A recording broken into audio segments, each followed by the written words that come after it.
I'm excited to be with you all for probably our final session of the 22-23 academic year.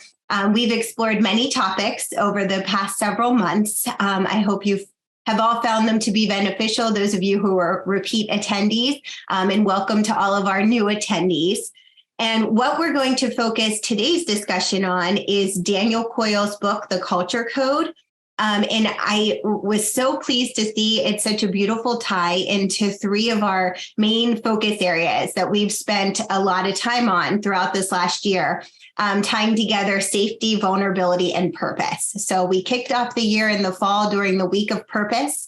And through the several months, we've talked about the importance of vulnerability, and certainly safety is tied and is ever important, especially in today's culture of education. So with that, I will turn it over to Clay, who's going to go ahead and give us his opening statements and some comments about our topic today. So again, thank you for joining us.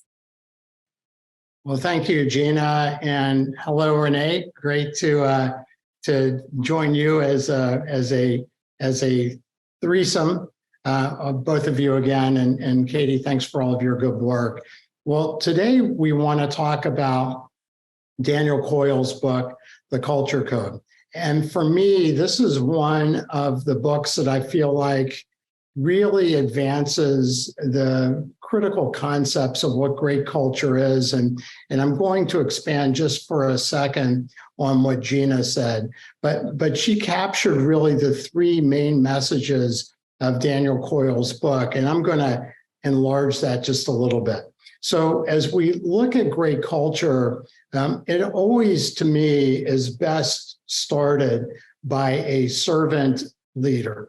And when we think about servant leaders, those are people, to me, who are able to put others' best interests and the organization's best interests in front of their own. And as we think about service, Rabindranath Tagore said, I slept and dreamed that life is joy. I awoke and discovered that life is service. I acted and behold, service is joy. And so as we think about service as a conceptual framework for leadership, then we are really reminded in many ways of the greatest leaders that we have been able to experience. Leaders like Abraham Lincoln, leaders like Martin Luther King Jr., leaders like Mother Teresa. Mother Teresa said, never worry about numbers. Help everyone and start with the one closest to you. And Mahatma Gandhi, another great leader, said, we find ourselves as we lose ourselves in the service to others. And the Dalai Lama reminds us that the only two ways to joy and fulfillment, he believes, are one, service to others, and two, the recognition of the deep interconnection between all things. And so following that theme, once we really start to focus on service to others as leadership skills that we are trying to promote, then we know, and Gina mentioned it, that safety turns out to be probably the foundation of any great culture and any great team and any great leader. And as we think about that, initially you might say, safety, really? But if you think about Abraham Maslow's hierarchy of human needs, it starts with physiology. We need our eyes to blink, our breathing apparatus to automate, our heart to beat consistently. Those are things that we don't have to think about to have happen. But the next level is safety, psychological and physical. And if we think about back to the evolutionary times, then if you got ejected from your group, your community, your tribe, your family, you were dead.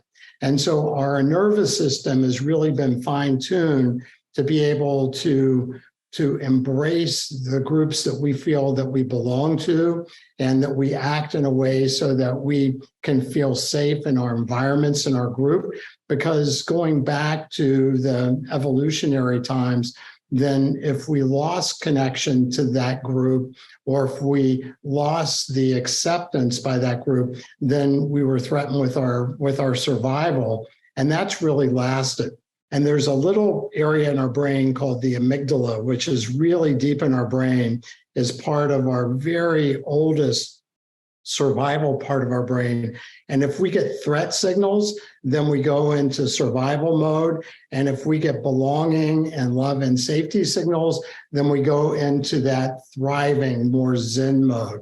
And so, of course, it's really important that we are in environments that promote that safety, particularly the psychological safety. And we've mentioned in previous of these sessions that Project Aristotle was a study done by Google looking at the secrets behind their highest performing teams, not necessarily their happiest teams or most fulfilled teams, but highest performing teams. And the one thing that stood out was psychological safety. And so people could be authentic, people could challenge each other. And the other thing that allows, which Gina also mentioned, is people to be able to be vulnerable. And as we become vulnerable, as we talked about in one of our previous sessions, and one of Brene Brown's books and her TED Talk, Dare to Lead, then as we look at that, for us to feel really at our best, at reaching our potential, then we are at our best when we are opening ourselves up to really letting our authentic self start to play out. And as people feel that they can be their authentic self, it really invites them to bring their best ideas, to bring their best criticisms, their best suggestions to the team, because they feel safe. They feel that they belong. And we know that that is a very critical factor for the best performance, but it's also a critical factor for people to really enjoy and value the organization that they work with. And remember, culture is not what we say, culture is what we do. And then, as Gina said, purpose follows. And as people start to build trust because they're able to be vulnerable and authentic and they feel safe, then eventually that starts to connect people to shared purpose. And remember, Simon Sinek in The Infinite Leader talks a lot about that the main goal of the leader from the infinite perspective, from not just how many quantitative metrics or how much money do you make or what ranking or listing or position have you led the organization to do, but more, how have you created an environment where people can really reach their own potential? He reminds us that the CEO's real job is to be the chief vision officer, not the chief operating officer. And so as we start to look at purpose, we really resonate to purpose that is larger than ourselves and that creates a kind of an infinite path forward, a never really reachable endpoint where we continue to get better and better and better and to progress.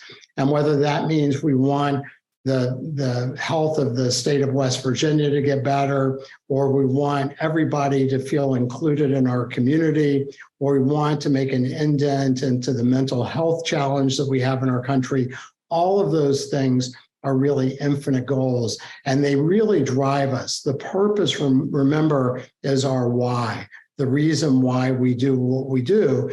And civilizations have very strong purpose ethos, actually oftentimes show longer lifespans than groups that don't, as well as people that feel safe and feel that the environment is welcoming to them. And lastly, really what we talked about when we reviewed Vivek Murthy's book together and talked a bit about what he is really worried about as Surgeon General, this idea about loneliness and isolation. And by being part of a community, remember, community means together as one, as being part of a community allows us then to start to link arms and make ourselves way more powerful than we would be individually. And the goal is to not only be more powerful than we are individually, but be more powerful synergistically. So more than just adding up the parts, we all come together and create something that is really, really powerful. And that is the impact of great culture, which leads to great teams, which leads to great sustainable outcome measures, not because you're trying to go for those outcome measures, but it's because the reflection of the work of great teams is great work. And great work is work that matters, and that matters not only to the people that you're serving and delivering those services to, but it really matters to the people that are part of the team. And remember, Dan Pink, in his book Drive, says the three things that motivate cognitive workers is autonomy, mastery, and purpose.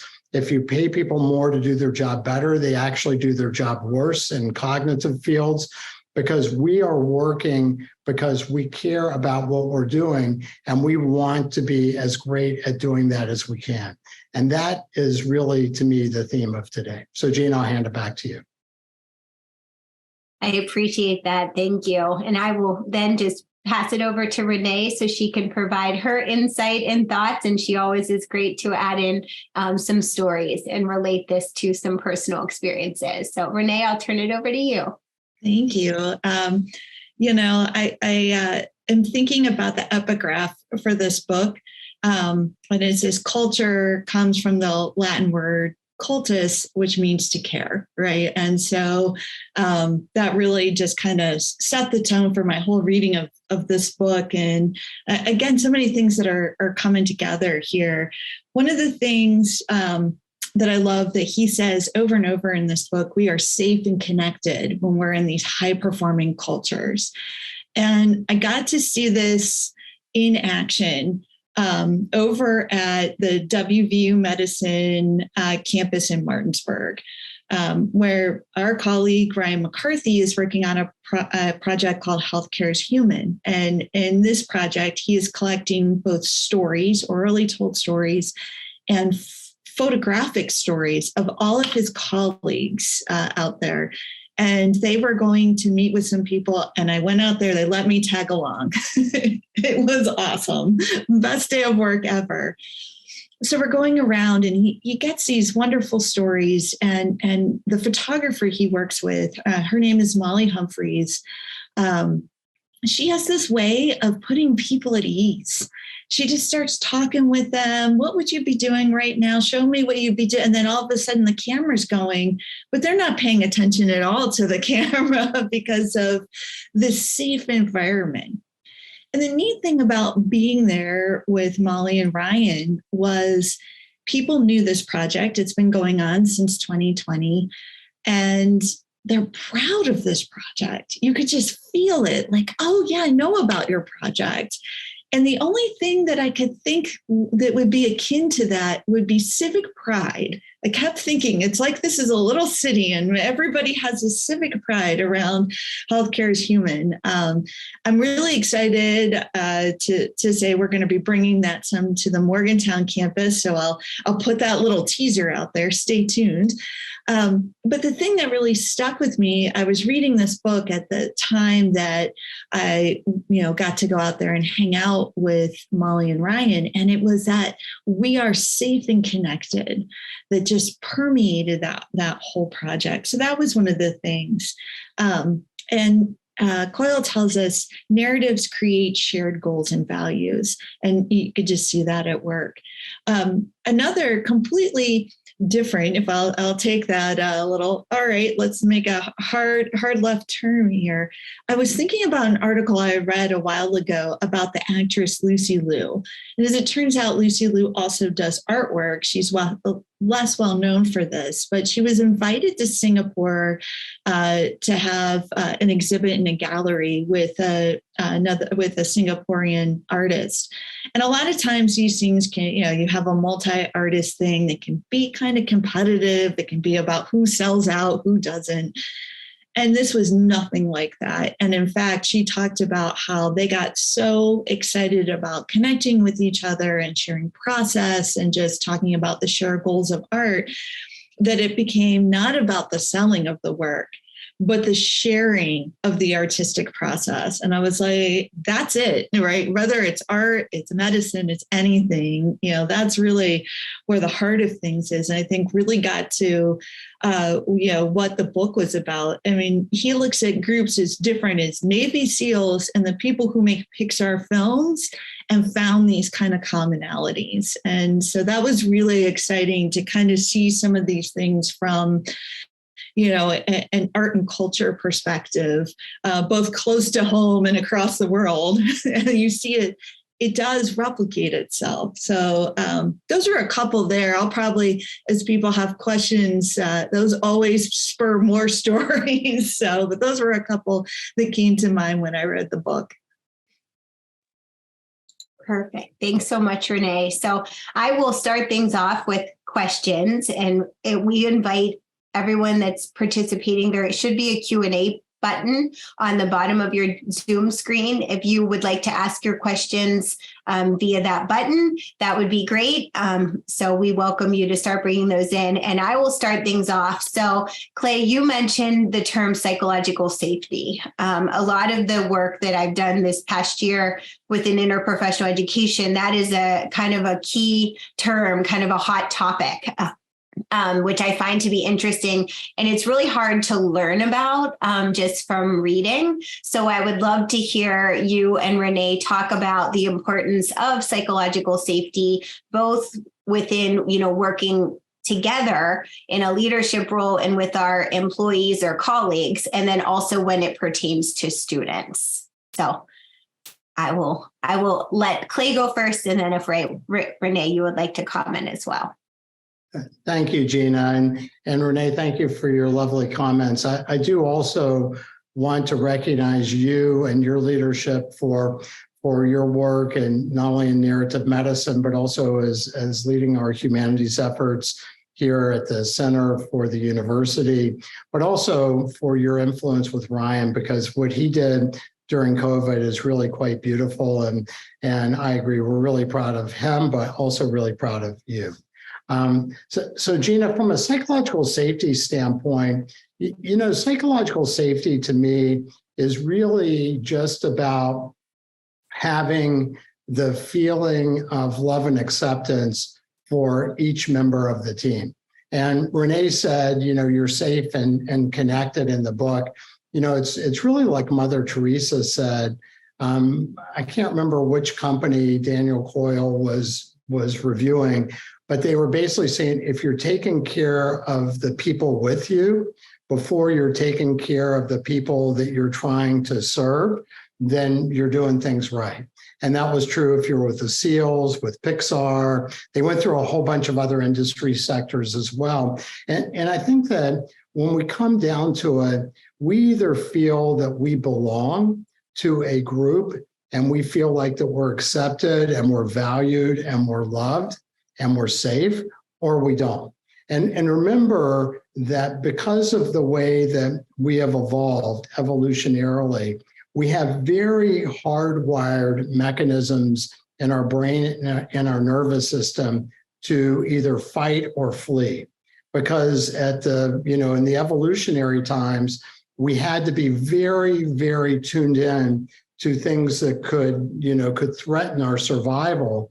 And so, whether it was wild animals or other tribe members, or whether it was even, waterfalls or ledges or things that we couldn't see in the dark, all those things could threaten us. So we have an adaptive reflex that we are twice as much, we dislike twice as much to lose something as we enjoy gaining something.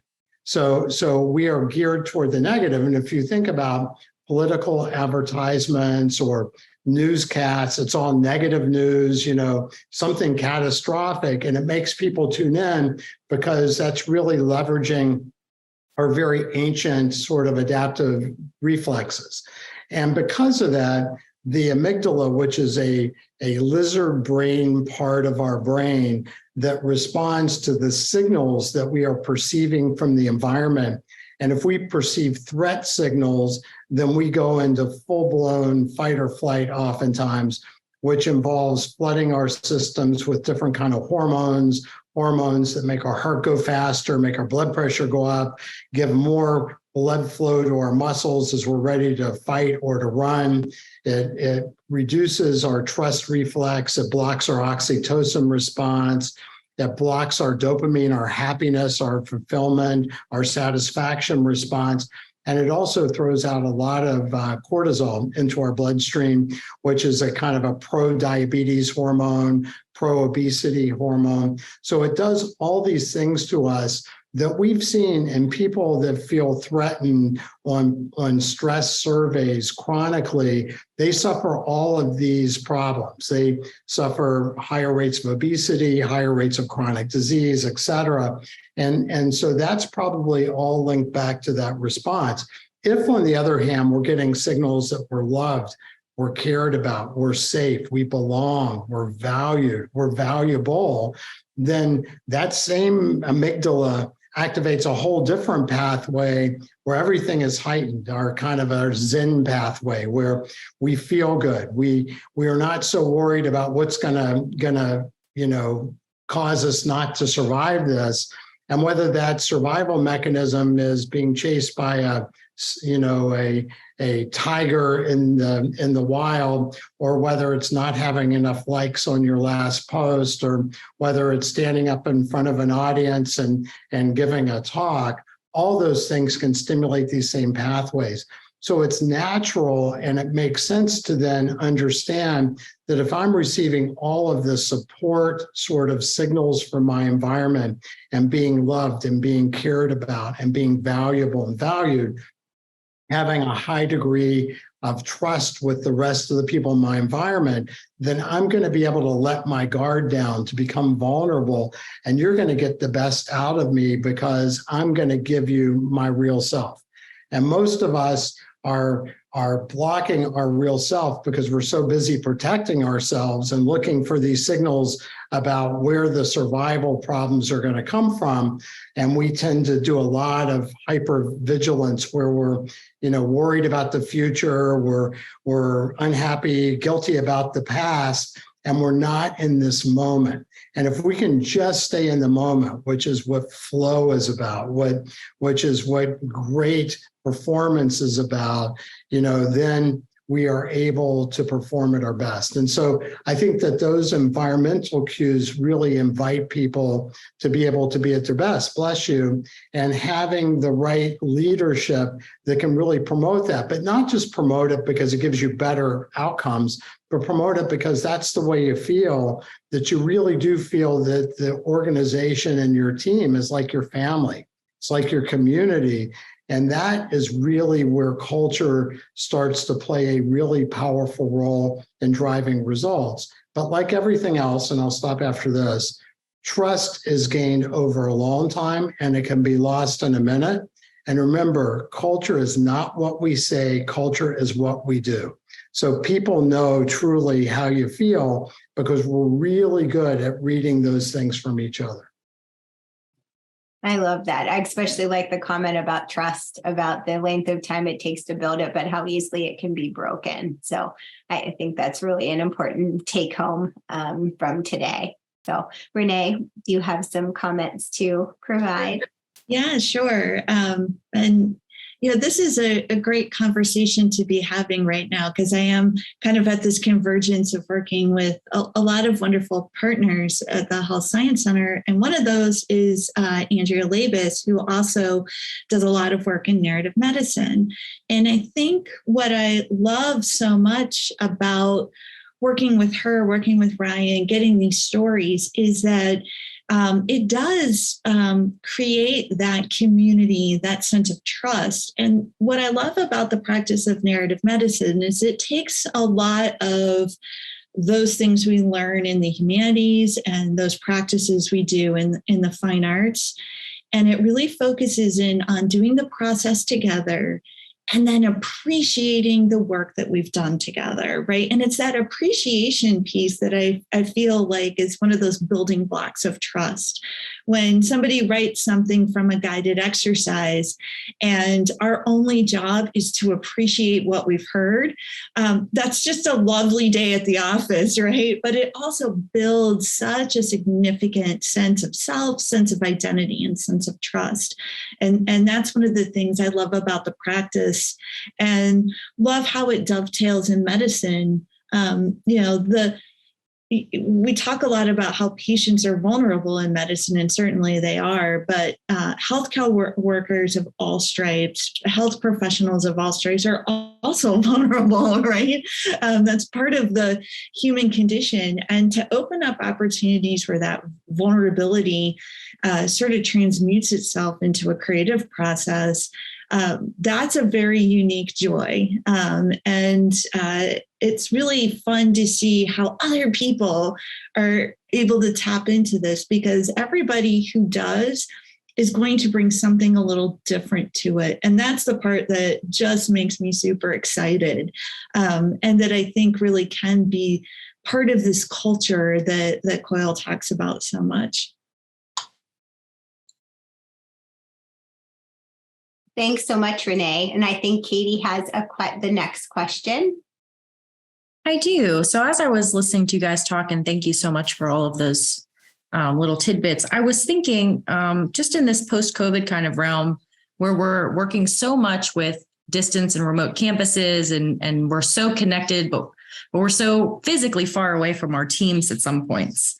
How can we cultivate culture, or how can we as educators and facilitators cultivate cultures, not only amongst other team members as well as the students themselves? How can we make them feel connected? How can we feel connected to them?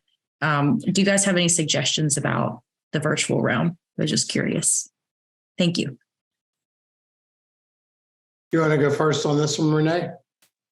Sure. I think what the virtual realm has taught me is really the importance of active listening. And this is actually something else that I read a lot about in the book and the examples that Daniel Coyle brings up.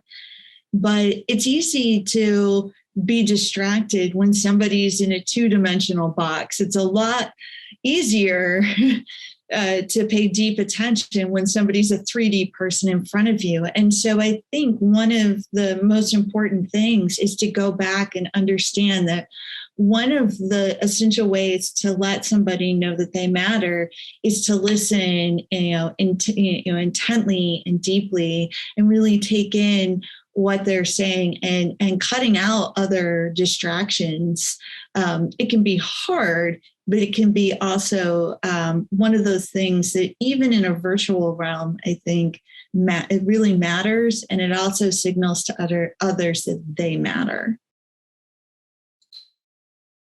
And I would just say that part of what Daniel Coyle talked about is a law with somebody's name on it that I can't remember right at the moment, but that for every 6 feet that you're away from another person physically, the interaction with that person goes down. And so we really, Katie, I think you ask a very powerful and wonderful question, because the truth is we haven't figured that part out yet.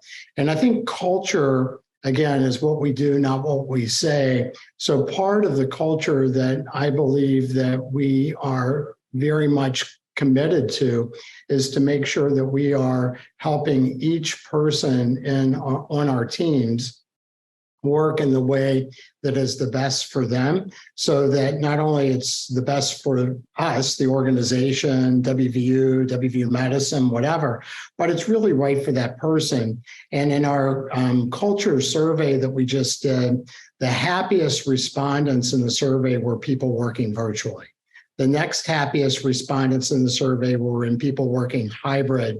And the least happy, still pretty happy, but happy people in the response that we got were people that were working on site. So we know that for a lot of people working in environments that do call for more virtual connectivity are really important to them, reducing commute time, improving efficiency, about life balance and all that, which is fantastic. And that's something that I'm just so grateful that we can do now, because, I'm working virtual today, so in a hybrid way, so it's great. So, really does allow much more flexibility to be able to work.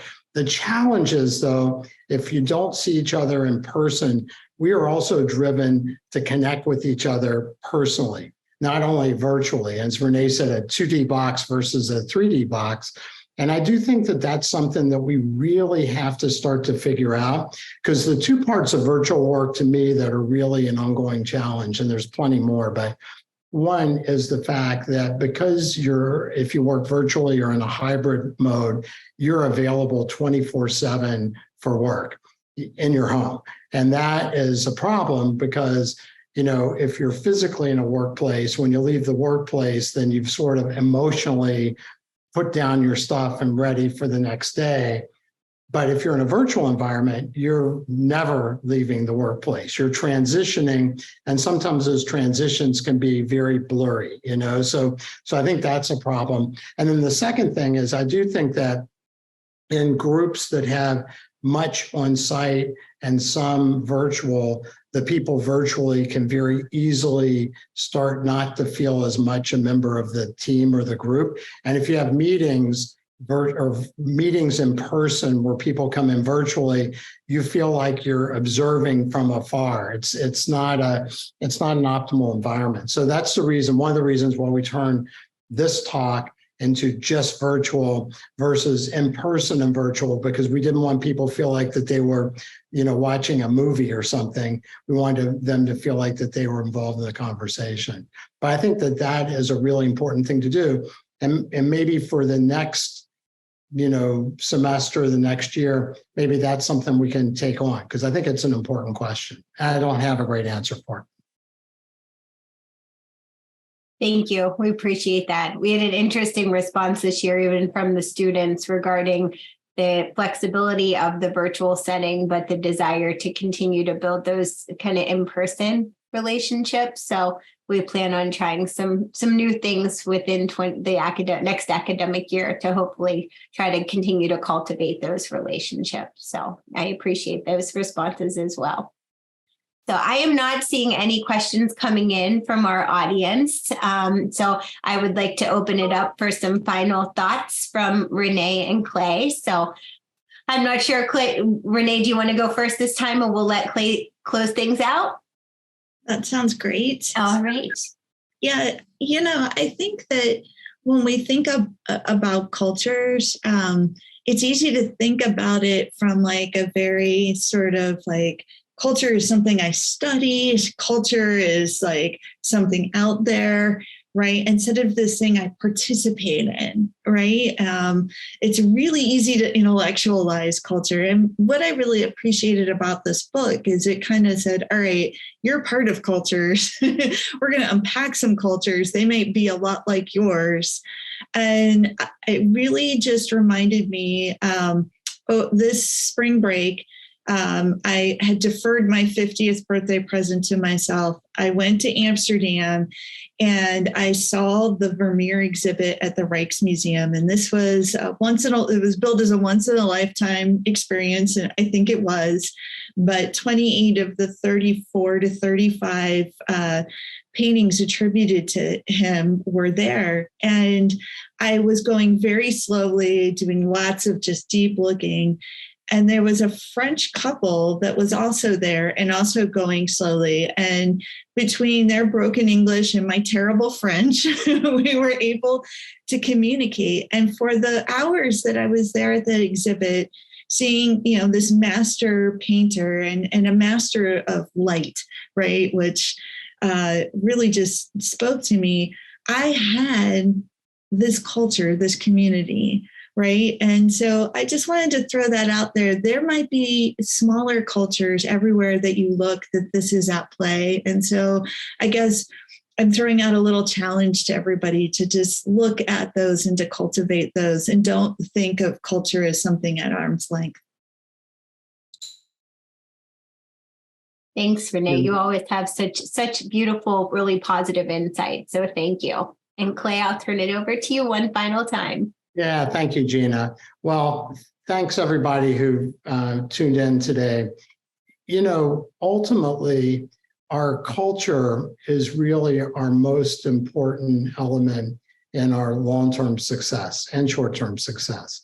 And the ideas that we've talked about today and rehashing some of what Daniel Coyle found out is really well put together in this book. And as usual, I think we will have copies of the book available for people who fill out their evaluation forms. Maybe I'll let Gina, I'll turn that back over to Gina, but we're happy to provide copies of the book for people who are interested. And we have a relatively small group of you today. And it's worth reading. But as Renee said, culture is not some difficult to understand, more cerebral, more academic area of study. It's really about what our values are, what our principles are, how we treat each other.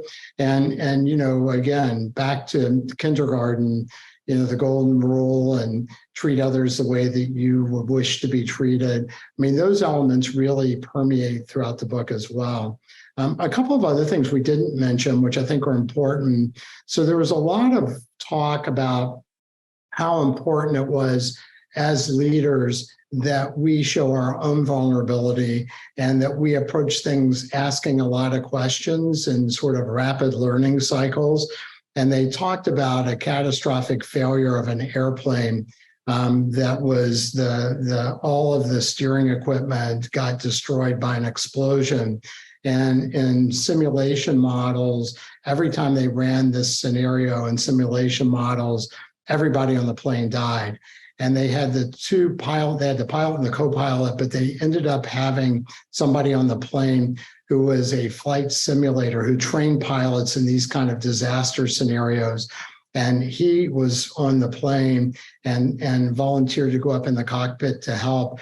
But instead of him taking over, the pilot taking over, they were all just trying to solve these problems moment to moment. And they brought the plane down and everybody survived. And it was something that they could never get in the simulation, the simulation environment from the automation of these conditions. The plane always crashed. So it really did underscore the idea about being prepared, but also being open to hearing from other people, because we know that lots of people can add very, very important information to an ultimate decision. And if that decision is a complex decision, then you really do value by that wisdom of the crowd. And there's a lot of literature around that too. And it's also really important to note that he also reviewed that early in the book, he talked about this challenge, which was putting together segments of spaghetti with marshmallows and building a structure. And he talked about having very, very highly trained teams like MBA students from Harvard versus teams of kindergartners. And he pointed out that in almost every experience, the kindergartners killed the people from the business schools. And the reason why is because they weren't worried about who was in charge, who was important, whose idea was it to do this or that. And they worked in constant, quick ways with working together. And they really worked as a unit. And great culture really does allow single individuals to join as a great team of people and really unite that team as one, which is really the goal of building community and building family. So we like to think that we have really moved forward in our culture at WVU and WVU Madison. But the truth is, the culture is made up of individual people, and each one of us, every moment of every day, decide whether we're in, whether we're out, or whether we're in the we'll wait and see mode. And ultimately, the more that you decide you're in, the more people watching you carefully and following your lead will be in. So it's really that cascading effect that you see as one domino falls, it starts to make every domino fall. And if you decide that you're not quite sure or you're not in, that decision also makes the same impact on the culture. So that's the reason why we really do need your leadership, your support, but also your feedback. Because if there's things that we are doing in our senior leadership teams, or we're doing in this team of trying to put on these sessions, then we want it to be the most valuable for you, so that you are able to feel wholeheartedly that you are in on what you're doing, so then you can help other people too. And this is not just selling something that we're giving you on a piece of paper that you're reciting. This is really you in the cockpit with all of us in the cockpit, trying to make the plane not only land safely, but give the people on the plane the best possible experience that they can. And that, if we do well, will be the most important differentiation that we can possibly do for our university, for our health system, and also for our state. And thank you so much for all that you do. Gina, back to you. Oh, thank you. You forgot one key part about the kindergartners with the marshmallows and the spaghetti, though, is that the kindergartners had probably more energy because they were eating the marshmallows as they built the structures. So we have a great comment that came into the Q&A that I would actually like to share before we close things up, because it's a really nice comment, and I think it probably shares the sentiments of some others. Is the attendee said, "Thanks for the reminder, Renee, about small groups creating culture. This is really important to remember when it seems like the entire world isn't safe, blowing up, etc. We do have the power to make changes and influence those around us. And even though that seems small, it is something in our control and may have a larger impact on the work team." So I love that sentiment, because sometimes we do feel like things kind of are out of control. So finding the smaller pieces that we can control, which would then help contribute to the greater good, I think is an important reminder for all of us. So Katie will be putting up a slide that provides some information. She's going to do it right now about how you can get a copy of the book. And it is just an important reminder. The summary of the book is really, it will provide a structure where they talk about innovation being key, fostering a culture of acceptance where problems get solved, and where we often try to not only meet expectations, but exceed those expectations. So we thank you all for attending. Please fill out the survey, and Katie always includes some additional little goodies in with your book too, as a good reminder about our discussion today. So hats off to Clay and Renee for their wonderful insight and comments.